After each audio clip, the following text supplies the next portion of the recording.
Hi everyone, मैं अपने channel पे आप सभी का हार्दिक हार्दिक स्वागत करती हूँ। तो आज हम जानेंगे कि हमारे बहुत ही कुछ दिनों में नवरात्रि आने ही वाली है।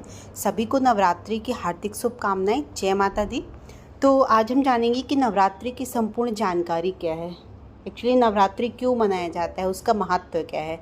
चलिए, तो भारत में किसी भी त्यौहार को मनाने के पीछे उसका एक विशेष बहुत ही बड़ा कारण होता है। नवरात्रि 9 दिनों का पावन समूह होता है। इन दिनों जो व्यक्ति पूरी श्रद्धा और निष्ठा के साथ माँ दुर्गा के 9 रूपों का विधि विधान से पूजा अर्चना करता है और उसे देवी का आशीर्वाद प्राप्त होता है, वह भक्त धरती पर सभी सुख, वैभव, समृद्धि आदि को प्राप्त कर लेता है। इतना ही नहीं, वह अपना परलोक भी सुधार लेता है। माँ दुर्गा को आदि शक्ति भी कहा गया है। के 9 रूपों का वर्णन मार्कंडेय पुराण में बहुत ही विस्तार पूर्वक किया गया है। समय समय पर असुरों का नाश करने और भक्तों को अभयदान देने के लिए अवतार लेती हैं। नवरात्रि का पावन दिन माता के उन्हें 9 रूपों के 9 स्वरूप की पूजा करने का दिन होता है।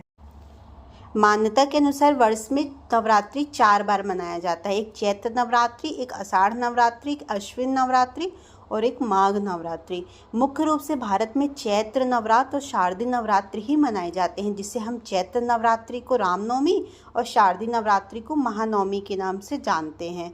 दुर्गा सप्तशती में माँ दुर्गा ने स्वयं कहा है, जो शरद ऋतु में आने वाली नवरात्रि को विधि विधान के साथ देवी के 9 स्वरूप की पूजा करता है, उसकी सब बाधाएं स्वतः नष्ट हो जाती हैं।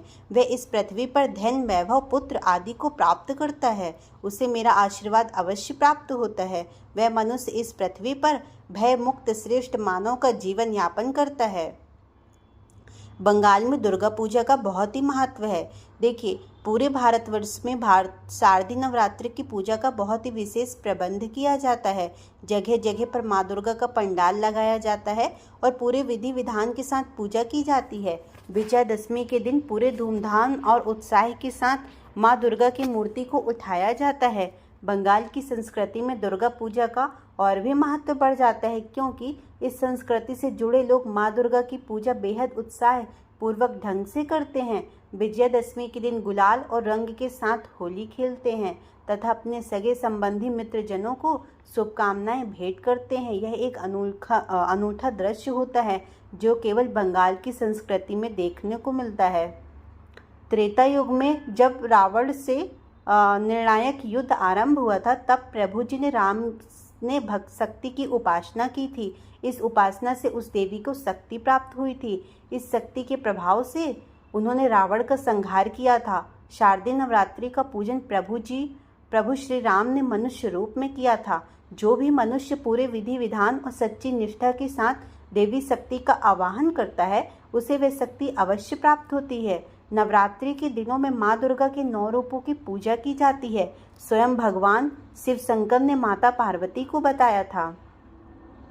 जो कोई सच्ची श्रद्धा के साथ नवरात्रि के दिनों में माँ दुर्गा की आराधना करता है, प्रत्येक दिन उनके स्वरूपों की पूजा करता है, उसे देवी का अवश्य आशीर्वाद अवश्य ही प्राप्त होता है। वह शक्ति जो सृष्टि को संचालित करती है, जिन्हें आदि शक्ति के नाम से भी जाना जाता है, वे अपने भक्तों पर प्रसन्न होती हैं। माँ दुर्गा के 9 रूप हैं, जिसमें प्रथम शैलपुत्री, द्वितीय ब्रह्मचारिणी, तृतीय चंद्रघंटा, चतुर्थी कुष्मांडा, पंचमी स्कंद माता, षष्ठी कात्यायनी और सप्तमी कालरात्रि, अष्टमी महागौरी और नौमी सिद्धरात्रि। यह सभी नाम महात्मा भगवान वेद के नाम से प्रतिपादित हुए हैं। माता का वह स्वरूप भिन्न भिन्न प्रकार की योग शक्तियों से संपन्न है। भक्त माता के 9 स्वरूप की पूजा शारदीय नवरात्रि के समय करते हैं तथा अष्टमी व नवमी को कन्या पूजन कर उन्हें भोग लगाते हैं। देवी भागवत में कुमारी कन्या को देवी का जीवंत रूप माना गया है। इसमें विभिन्न प्रकार की आयु की कन्याओं को देवी के विशेष रूप से जोड़ा गया है। कहते हैं, नवरात्रि में पूजा करने वाली कन्याओं के अलग अलग रूप होते हैं। जैसे पहला कुमारिका, जो कन्या 2 वर्ष की होती है, उन्हें कुमारिका कहते हैं। इनका विधि विधान से पूजा करने पर धन, आयु, बल की वृद्धि होती है और भक्त का घर धन, वैभव, संपदा से परिपूर्ण होता है। त्रिमूर्ति, 3 वर्ष की कन्या को त्रिमूर्ति कहा गया है। इसके पूजन से घर में सुख, समृद्धि, वैभव का आगमन होता है। कन्या कल्याणी, 4 वर्ष की कन्या का पूजन करने से विवाह जैसे मंगल कार्य संपन्न होते हैं। जो कार्य काफ़ी वर्षों से पूर्ण नहीं हो पा रहे थे, वे सभी पूर्ण हो जाते हैं।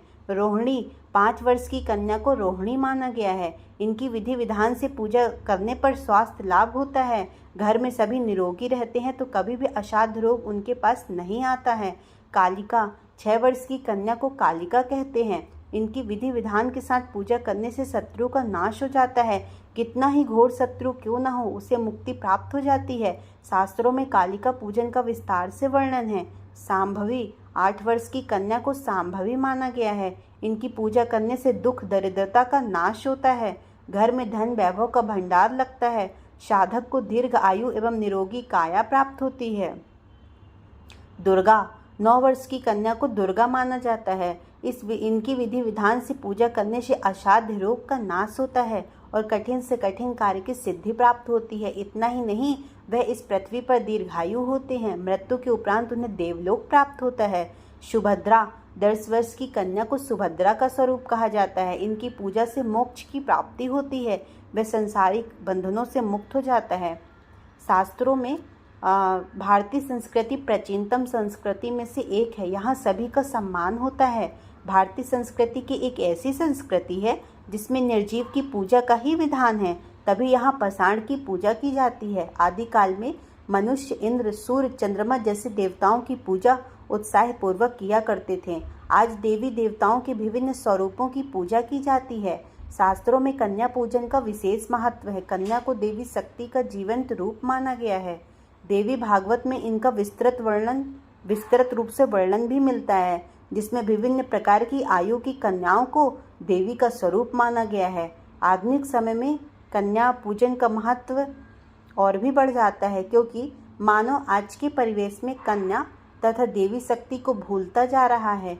इस पूजन से समाज को कन्या और स्त्री का सम्मान करने से सद्भावना आती है।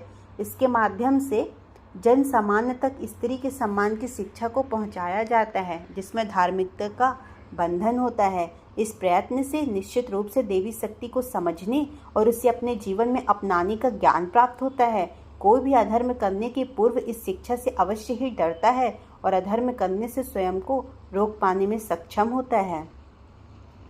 माँ दुर्गा को आदिशक्ति के रूप में पूजा जाता है। इनका पूजन मनुष्य ही नहीं, देवताओं के लिए भी बहुत ही गुणकारी है। पृथ्वी पर जब जब संकट उत्पन्न होता है, तब तब आसुरी शक्ति देवलोक पर भारी पड़ती हैं। तब तब देवता देवी शक्ति को जागृत करते हैं। देवी की पूजा करने वाला व्यक्ति स्वास्थ्य एवं दीर्घायु आदि का लाभ होता है। उसके घर में धन वैभव की कभी भी कमी नहीं होती है। वह दूसरों को आश्रय देने वाला भी हो जाता है। इस पृथ्वी पर वह अपमृत्यु सहित 100 से अधिक वर्षों तक जीवित रहता है, फिर देवलोक में आनंद का भागी बनता है। इस नवरात्रि हाथी देवी शक्ति का विधि विधान के साथ अनुष्ठान करें और अपने जीवन में गुणकारी बदलाव को महसूस करें। आपका जीवन बहुत ही सुखद और आनंदमय हो जाएगा। इस तरह मैंने आपको नवरात्रि की संपूर्ण जानकारी इस वीडियो के माध्यम से शेयर किया। अगर आपको ये वीडियो अच्छा लगा हो तो आप ज़्यादा से ज़्यादा लोगों तक शेयर करें और हमारे चैनल को सब्सक्राइब करें। जय माता दी।